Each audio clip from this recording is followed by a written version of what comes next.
بسم الله الرحمن الرحيم. الحمد لله فاطر السماوات والأرض جاعل الملائكة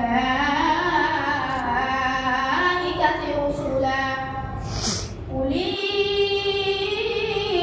أجنحة مثنى وثلاث ورباع يزيد في الخلق ما يشاء إن الله على كل شيء قدير. ما يفتح الله